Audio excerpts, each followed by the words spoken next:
ቴምር ፕሮፐርቲ በ30% ልዩ ቅናሽ የመኖሪያ ቤቶችን በመሃል ቡልጋሪያ ከአፍሪካ ንብረት አጠገብ ቢያከራዩት በዶላር የሚያከራዩቸው ቢኖሩበት ለመኖር ምቹ የሆኑ ቤቶችን ይዘንሉት ቀርበናል። ባለ 1 መኝታ 69 ካሬ በ5,554,000 ብር፣ ባለ 2 መኝታ 82 ካሬ በ6,600,000 ብር፣ ባለ 3 መኝታ 126 ካሬ በ10,143,000 ብር ብቻ ይዘንሎት ቀርበናል። ያስተውሉ፣ ይህ ዋጋ 100% ለሚከፍሉ ደንበኞቻችን ብቻ ነው። በተጨማሪም በግንባታ መሰረት በ36 ወር ለምትከፍሉ ከ1,587,000 ብር ቅድመ ክፍያ ጀምሮ በመክፈል የቤት ባለቤት መሆን ይችላሉ። ቀሪው እስካዱ ያለምንም ጭማሪ በኢትዮጵያ ብር መክፈል ይችላሉ። ለበለጠ መረጃ በ0955 27 74 74 ይደውሉ። ቴምር ፕሮፐርቲስ። ጤና ይስጥልኝ ተመልካቾቻችን፣ እንደምን ውላችሁ አምሽታችኋል? በላይ በቀለ ነኝ። አዲሱ የኢራን ጠቅላይ መሪ ተመተዋል መባሉና እስካሁን ለሕዝብ አለመታየታቸው ትልቅ ስጋት አሳድሯል። አሳሳቢ የሆነውን የነዳጅ ዋጋ ጭማሪና እጥረት ለመከላከል 400 ሚሊዮን በርሜል ነዳጅ በአስቸኳይ ሊቀርብ መሆኑ ተሰምቷል። ከዚሁ ጋር በተገናኘ በኢትዮጵያም የነዳጅ ዋጋ ጭማሪ ሲደረግ ሕዝቡ ነዳጅ በቁጠባ እንዲጠቀም መንግሥት አሳስቧል። የኢራን ጦርነት ተባብሶ መቀጠሉ ሲነገር ከሀገር ውስጥ ጋሞ ዞን በመሬት መንሸራተት አደጋም ከ50 በላይ ሰዎች መሞታቸው ታውቋል። ሌሎችም አሉን። አብራችሁን እንድትቆዩ ጋብዛለሁ። በጋሞ ዞን በመሬት መንሸራተት አደጋም ከ50 በላይ ሰዎች መሞታቸው ሲነገር የቀድሞ የምድር ጦር አዛዥ የአዲስ አበባ ፖሊስ ኮሚሽነር ሆነው ተሹመዋል።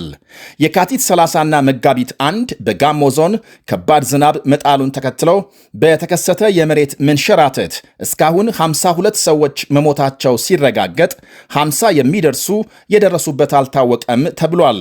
በዚህም የሞቱ ሰዎች ቁጥር ሊጨምር እንደሚችል ተገምቷል። የዜና ክፍላችን የተሰማውን ሐዘን ይገልጻል።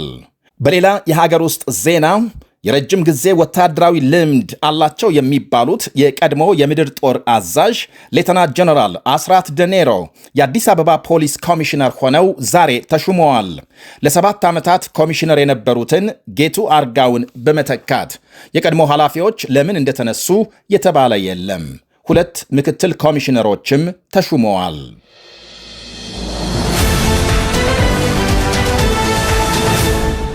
በኢራን እስካሁን በጦርነቱ 10 የሚጠጉ የህዝብ መገልገያ ጣቢያዎች ሲደበደቡ 1300 ሰዎች መገደላቸውን ዘገቦች ያሳያሉ። በመንግስታቱ ድርጅት የኢራን አምባሳደር ሰይድ ኢርቫኒ አሜሪካና እስራኤል ሆን ብለው በህዝብ መሠረተ ልማቶች ላይ ጥቃት አድርሰዋል በማለት ይከሳሉ። ከትላንት ሌሊት ጀምሮ ለምሳሌ በቴሄራን የተለያዩ አካባቢዎች ከፍተኛ የአየር ድብደባ ሲፈጸም ማደሩ ይነገራል። የኢራን አብዮታዊ የበላይ ጦር በበኩሉ በእስራኤል ከተሞች ሰፊ የሚሳኤል ጥቃት መፈጸሙ ታውቋል። ቴል አቪቭ፣ ሃይፋ፣ ምዕራብ ኢየሩሳሌም እንዲሁም በኢራቅና ባህሬን ሚሳኤል አዝንቧል። የሳውዲ ጦር ኃይል በርካታ የኢራን ሚሳኤሎች ማክሸፉን ሲያስታውቅ የኳታር መከላከያ ሚኒስቴር በበኩሉ ከዛሬ ማለዳ ጀምሮ አዲስ ጥቃት እንደተከፈተበትና ሁሉንም እንዳመጣጡ እያከሸፈ መሆኑን ገልጧል። ከሰዓት በኋላ ጀምሮ ሕዝቡ ከቤት እንዳይወጣም አስጠንቅቋል። የተባበሩት ኤምሬትስም ተመሳሳይ ጥቃት ማስተናገዷ ሲነገር ትላንት ብቻም 26 ድሮኖች ማክሸፉን የሀገሪቱ ጦር ኃይል ገልጧል። ኒውዮርክ ታይምስ ደግሞ ማምሻውን አስደንጋጭ መረጃ አውጥቷል። ኢራን በባሕረ ሰላጤው 17 የአሜሪካ ይዞታዎች ማውደሟ ተነግሯል። የተለያዩ የቪዲዮና የሳተላይት መረጃዎችን ዋቢ በማድረግ ኒውዮርክ ታይምስ ባሰራጨው ዘገባም በኢራን ጥቃት ከወደሙ የአሜሪካ ይዞታዎች 11ዱ ወታደራዊ ተቋማት ናቸው ብሏል። የአብዛኞቹ ይዞታዎች ጉዳት በጣም ከባድና መልሶ ለመጠገን እንኳን አዳጋች መሆኑን ዘግቧል። በጉዳዩ ላይ ከአሜሪካ ባለሥልጣናት የተሰጠ ምላሽ የለም። በሌላ ዜና በጦርነቱ ሳቢያም አሳሳቢ የሆነው የነዳጅ አቅርቦት ችግር ለመቅረፍ የዓለም አቀፍ የኃይል ኤጀንሲ 400 ሚሊዮን በርሜል ነዳጅ እንደሚቀርብ አስታውቋል። የኤጀንሲው አባል ሀገራት ከመጠባበቂያ ምርት 400 ሚሊዮን በርሜል ነዳጅ ለማቅረብ መስማማታቸውን በመግለጽ አመስግኗል። ጀርመን፣ ጃፓንና አሜሪካም የአስቸኳይ ጊዜ ነዳጅ ለማቅረብ ከተስማሙ የኤጀንሲው 32 አባል ሀገራት መካከል ናቸው። ከጦርነቱ ጋር በተገናኘ በዓለም ገበያም የነዳጅ ዋጋ ጭማሪን ተከትሎ ኢትዮጵያም ተመሳሳይ እርምጃ የወሰደች የቀጠለች ሲሆን በነዳጅ የችርቻሮ ዋጋ ላይ የ17 ብር ጭማሪ ተደርጓል። በሊትር 129 ብር ሲሸጥ የነበረው ቤንዚን 132 ብር ከ18 ሳንቲም ገብቷል። በነጭ ናፍጣ ላይ 10 ብር ጭማሪ መደረጉን ለማወቅ ተችሏል። በዓለም ገበያ ከታየው ከፍተኛ ጭማሪ አንጻር የኢትዮጵያም ዝቅተኛ ነው ብሏል መንግሥት። የኢራን ጦርነት ምን ያህል ጊዜ እንደሚቆይ ስለማይታወቅ ሕዝቡ ያለውን ነዳጅ በቁጠባ እንዲጠቀም አሳስቧል። በኢራን ጦርነት ሳቢያም የታየውን የነዳጅ ጭማሪ አስፈሪ ብሎታል መንግሥት በቅርቡ ተጨማሪ የነዳጅ ቁጠባ እርምጃዎች ይፋ እንደሚያደርግም አክሏል። የኢራን ጦር ዋነኛ የነዳጅ መተላለፊያ የሆነው የሆርሙዝ ሰርጥ መዝጋቱን ተከትሎ ነው የነዳጅ ዋጋ ጭማሪና የአቅርቦት እጥረት የታየው ተብሏል። አሁን ሀገሮች ታይቶ ያልታወቀ በተባለ የአስቸኳይ ጊዜ አቅርቦት ለማድረግ በገቡት ቃል መሰረት 400 ሚሊዮን በርሜል ነዳጅ ለገበያ ከቀረበ ዋጋው እንደሚቀንስ ተነግሯል። የሆርሙዝ ሰርጥ ሙሉ በሙሉ ቢዘጋም ባለፉት ጥቂት ቀናት ግን 6 የሚደርሱ መርከቦች ማለፍ መቻላቸው ታውቋል። ነዳጅና ኬሚካል የጫኑ ናቸው ተብሏል መርከቦቹ። ሌሎች 3 የንግድ መርከቦች ደግሞ በባሕረ ሰላጤው በእሳት መጋየታቸው ተነግሯል። በኢራን ጦር ኃይል ሳይመቱ እንዳልቀረ አሊያም ጦሩ ባህር ላይ በቀበረው ፈንጂ ጉዳት ሳይደርስባቸው እንዳልቀረ ተገምቷል። የኢራን ጦር በሆርሙዝ መተላለፊያም ፈንጂ መቅበር መጀመሩን ተከትሎ አሜሪካም 16 ፈንጂ አጥማጅ ጀልባዎች ማውደሟን ባለሥልጣናት ገልጸዋል። ፕሬዝዳንት ዶናልድ ትራምፕ በበኩላቸው ጦርነቱ በቅርብ እንደሚጠናቀቅ መግለጻቸው ተስፋ አሳድሯል። በሌላ በኩል በኢራን ኢላማ የምናደርገው የቀረን ምንም ባለመኖሩ ጦርነቱ በቅርብ ይጠናቀቃል ብለዋል። የምንፈልጋቸውን ኢላማዎች እየመታን ዘመቻው በጥሩ ሁኔታ እየተካሄደ ነው ብለዋል።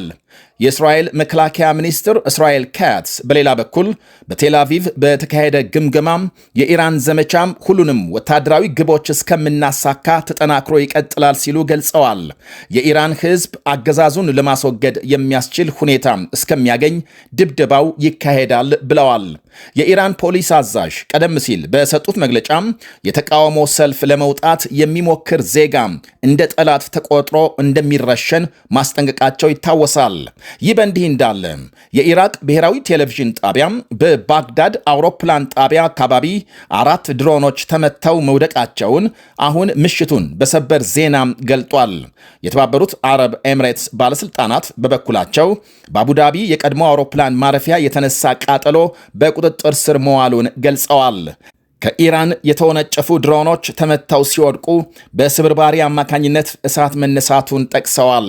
በሌላ በኩል የአውሮፓ ህብረት በ19 የኢራን ባለስልጣናትና በተቀማጭ ሀብታቸው ላይ አዲስ ማዕቀብ መጣሉን የኢራን መንግስት ተችቷል። የህብረቱ አባል ሀገራት በከባድ የሰብአዊ መብት ጥሰቶች ተጠያቂ ባደረጓቸው 19 ባለስልጣናት ላይ የጣሉትን ማዕቀብ የኢራን ውጭ ጉዳይ ሚኒስቴር የማይረባና ህገወጥ ሲል አጣጥሏል። ከተፈጸመባት ወረራም ራሷን የምትከላከለውን ኢራንን ለመቅጣት ሆን ተብሎ የሚደረግ ሙከራ ነው ብሏል። በሊባኖስ የእስራኤል ዘመቻ ማምሻውንም ተጠናክሮ መቀጠሉ ሲሰማ የደቡብ ሊባኖስ 2 ከተሞች መመታታቸውን አልጀዚራ ዘግቧል። ይህ በእንዲህ እንዳለ የኢራን አዲሱ መሪ ሞጅታባ ካማኒን የጤና ሁኔታ በተመለከተ የሚወጡ መረጃዎች ደጋፊዎቻቸውን ስጋት ላይ መጣላቸው እየተነገረ ነው። ኒውዮርክ ታይምስ አባቱን ተክቶ የኢራን ጠቅላይ መሪ የሆነው የካማኒ ልጅ በመጀመሪያ ቀን የእስራኤል ጥቃት መጎዳቱንና ያለበት ሁኔታ እንደማይታወቅ ዛሬ ያወጣው ዘገባ ጉዳዩን ይበልጥ አነጋጋሪ አድርጓል። ምናልባትም እስከ ዛሬ ለሕዝብ ያልታየበት ምክንያት ይኸው ጉዳቱ ሳይሆን እንዳልቀረ ተገምቷል። ጠቅላይ መሪ ሆኖ ከተመረጠ በኋላም እስከ ዛሬ በአደባባይ አለመታየቱና ያለበት አለመታወቁ ሆስፒታል ተኝቶ ሳይሆን እንዳልቀረም ጥርጣሬ አሳድሯል። ሞጅታባ መመረጡን ተከትሎ የሀገሪቱ ቴሌቪዥን ጉዳት እንዳጋጠመው በደፈናው መግለጹ ይታወሳል። የሀገሪቱ ፕሬዝዳንት ልጅ ዛሬ ባሰራጨው መልእክት ሞጅታባም ደህና መሆኑን ከመግለጽ ውጪ ቆስሏል ተብሎ የወጣውን መረጃ ግን አላስተባበለም። በእስራኤል ጥቃት የተገደሉ የጦር አዛዦች የቀብር ስነ ስርዓት ዛሬ ሲፈጸም ጠቅላይ መሪው አለመገኘቱ የመጎዳቱን ጥርጣሬ የበለጠ አጠናክሯል። በቆጵሮስ የኢራን አምባሳደር አያቶላህ አሊ ካማኒ በሕይወት እያሉ የሃይማኖት መሪዎች ልጃቸው እንዲተካቸው ጥያቄ ቢቀርብላቸውም የቤተሰብ ሥርዓት እንዲሆን እንደማይፈልጉ በመግለጽ መቃወማቸውን ተናግረዋል። ዛሬ ከአባታቸው መገደል በኋላ ግን የከፍተኛ ሊቃውንቱ ጉባኤ ሞጅታባን ለመሪነት በመሰየም ኃላፊነቱ ያንተ ነው መቀበል አለብህ በማለት ለመሪነት እንደመረጧቸው ይታወሳል። ቴምር ፕሮፐርቲ በ30% ልዩ ቅናሽ የመኖሪያ ቤቶችን በመሃል ቡልጋሪያ ከአፍሪካ ህብረት አጠገብ ቢያከራዩት በዶላር የሚያከራዩቸው ቢኖሩበት ለመኖር ምቹ የሆኑ ቤቶችን ይዘንሎት ቀርበናል። ባለ 1 መኝታ 69 ካሬ በ5,554,000 ብር፣ ባለ 2 መኝታ 82 ካሬ በ6,600,000 ብር፣ ባለ 3 መኝታ 126 ካሬ በ10,143,000 ብር ብቻ ይዘንሎት ቀርበናል። ያስተውሉ፣ ይህ ዋጋ 100% ለሚከፍሉ ደንበኞቻችን ብቻ ነው። በተጨማሪም በግንባታ መሰረት በ36 ወር ለምትከፍሉ ከ1,587,000 ብር ቅድመ ክፍያ ጀምሮ በመክፈል የቤት ባለቤት መሆን ይችላሉ። ቀሪው እስካሉ ያለምንም ጭማሪ በኢትዮጵያ ብር መክፈል ይችላሉ። ለበለጠ መረጃ በ0955 27 74 74 ይደውሉ። ቴምር ፕሮፐርቲስ